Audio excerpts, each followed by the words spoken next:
He is back here on the program, CBS Sports NFL insider himself, Jason La Canfora. How you doing, Jason? I'm doing all right. I wish I was sitting on TV Hill in Baltimore with you like the last time we chatted, but this will have to suffice, Rich. Cross-country communication. This shall do just fine indeed. So let's start with the Rams. Who do you think they're going to wind up looking at right here? Because as hard and as well as John Fossil might coach, it does not appear he's going to even get a shot here by running the table in the last two games if they do something like that. What do you think? I mean, look, you live there. You understand the market. You see the ratings where a lot of weeks the Rams aren't even the highest-rated football game in that market. And I'm not talking about comparing to Sunday night games or whatever, just even in whatever, the 1 o'clock, 4 o'clock windows, the sort of traditional windows there, some weeks they're the third, fourth-rated football program. That can't happen, right? I mean, that can't happen for Stan Kroenke. That can't happen for the NFL, frankly. It really can't happen for any of the other owners either. This has to work. And you look at how deep Stan is already in his own pockets for the stadium. You can't now not, rule out anything financially in terms of coach and player acquisition. The one area where there is no salary cap and where there is no sort of spending limits, where it isn't sort of corporate socialism, is in terms of acquiring a coaching staff and front office acumen. And I would expect the Rams to shoot for the moon. If they land with a star and whatever, if they get close to the moon, we'll find out. But whatever your sort of collection of top A-list guys across the board, they, at the very least, have to do their due diligence. Well, my coach has already said, "Don't come knocking, jive turkeys." So he's not calling the Rams jive turkeys, I take him at his word, and it would seem at this point that he would view the Rams to be somewhere in among the jive turkeys. But at least gobble, Rich, gobble. I know that. As you know, we use that on NFL Game Day Morning Thanksgiving, the jive turkey segment, thanks to Harbaugh years and years ago. But what about Gruden? I mean, is it entirely possible that what are you hearing about the A-listers, the names that keep getting thrown out there because this appears to be an A-list situation for somebody?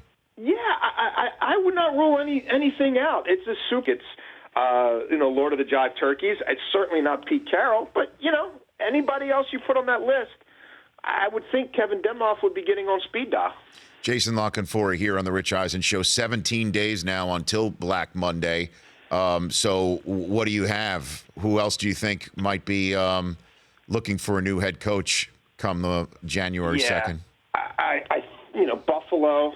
You really think Rex? I know you even said you were hearing it might have even happened the day Jeff Fisher got let go. Doug Whaley and some other people on the football operations side had gotten their way, and they've been politicking for this for weeks, according to my sources. There were people in that building who thought Sunday night, Monday morning, it was still a possibility, and Terry Pagula has weighed that, and he's had numerous people in his ear in that organization saying, let's go the last three games with Anthony Lynn. Let's see what he can do. Let's see what some of the other quarterbacks on our roster can do. He's not ready to go there yet. But in terms of 2017, it would take a remarkable, miraculous turn of events for me to see Rex Ryan back there, given how bad things are right now internally in that building and some of the factions and friction. But what's the factions and friction about? About certain players not producing, about how certain players are used, about the lack of development, about the overall defensive scheme, about letting him bring Rob Ryan there in the first place. And then there's a lot of other stuff that I'm just not at liberty to report just yet. All right. But that will probably be forthcoming in the next couple of weeks. Just about issues getting guys on game day, making sure you have enough people active.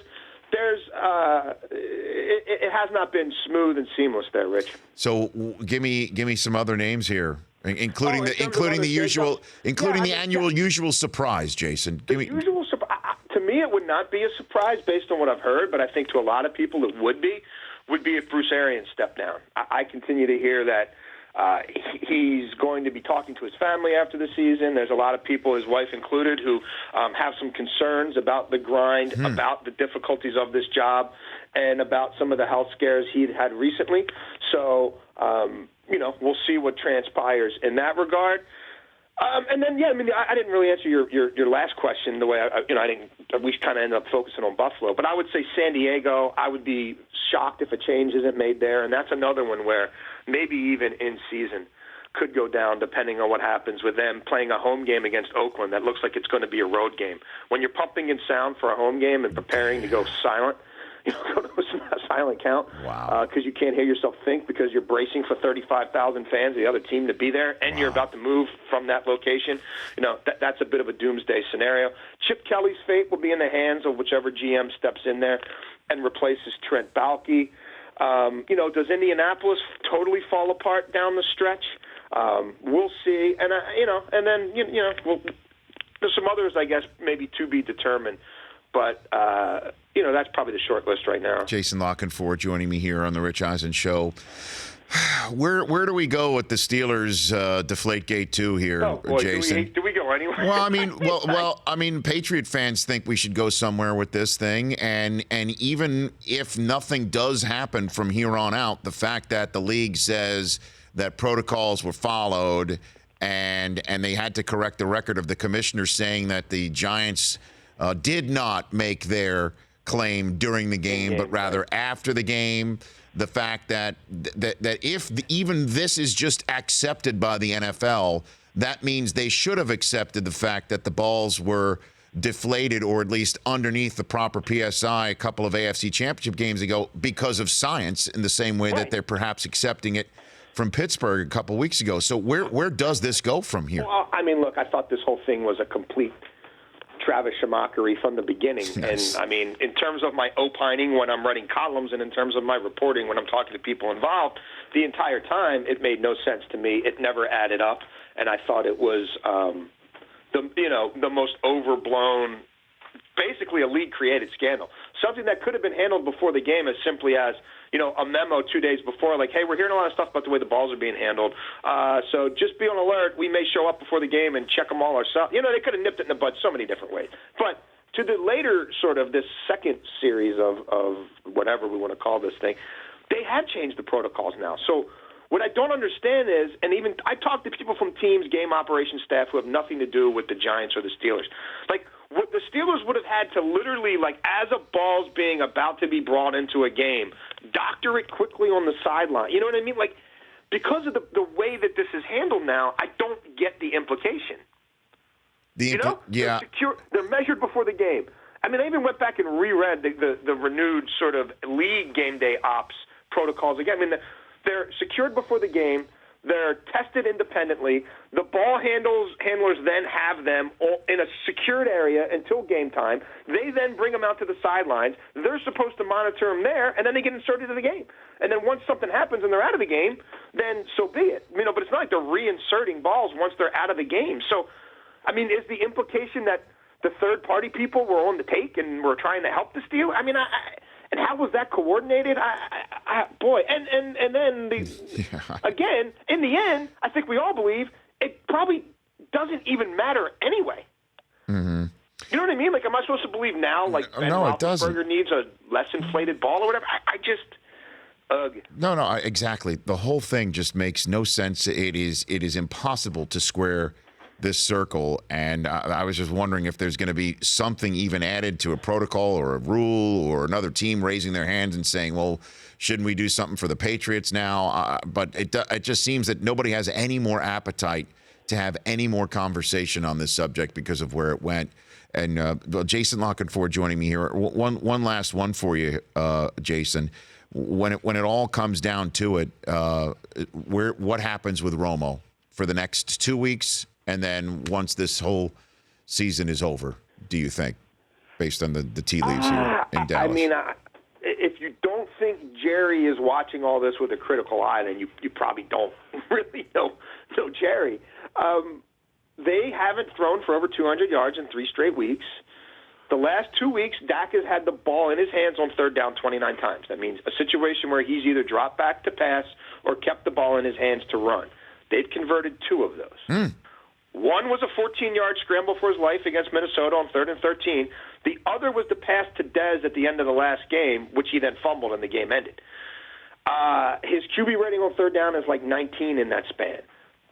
Dez, the last month, is averaging 4 catches for 60 yards a game. Witten, the last month, 4 games, has 12 total catches for 95 yards. Elliott hasn't hit his league average, his season average in rushing yards per carry once in the last 4 or 5 games. Are you going to be able to run an offense through Cole Beasley in January against 3 straight stout defenses and win? Great question. You know what I'm saying? They've attempted, Rich, the second fewest passes in the league that travel over 20 yards in the game, in the air. The only team that to accomplish less, or even attempt less, is Chip Kelly, or Team Kelly over there with Gabbard/Kaepernick. Wow. They see all this, and they see we've paid Tony Romo $127 million in his career and $18 million this year. And he's 15-4 in his last 19 starts. And he's 13-3 in his last 16 with a 110 quarterback rating and 40 touchdown passes. I'm just saying. And they're playing Tampa, who Mike Smith has going so good. I think he may get a head coaching job again with the job he's doing with that defense. And it's on prime time. And so you're okay, so you're, all right. So you're like, saying the world. Winning the division, or is it about winning the whole darn thing? So all ESPN wants for Christmas is a Monday Night Football with Tony Romo starting and a full-blown conflagration going on in the Metroplex. Do you think that's possible? I think it's possible. I mean, again, look, if Dak plays like he did the first 10, 11 weeks, it's a moot point. But if you're now talking basically a quarter of the season where it's been kind of ho-hum at best, and Elliott's coming up on he will top 300 carries this game, barring injury, and he will go over 300 and probably 25, 30, 40 touches for the year. Right now he's second only to David Johnson. He's got like 315 touches already. So if he gets his league average, now you're creeping up on 350 touches and you're over 300 carries. And they're stacking the box, and they're daring you to beat them with Cole Beasley time and time and time again to move the chains. And you've got your favorite son, $18 million to tell Dak you're still good and we're still good and I'm behind you, and hold that clipboard and be a surrogate coach. Jason, thanks for the call. Love it. Anytime, brother. Take care. Happy holidays. Have a good one. Jason La Canfora of CBS here on The Rich Eisen Show. The Rich Eisen Show, weekdays at noon Eastern on Audience.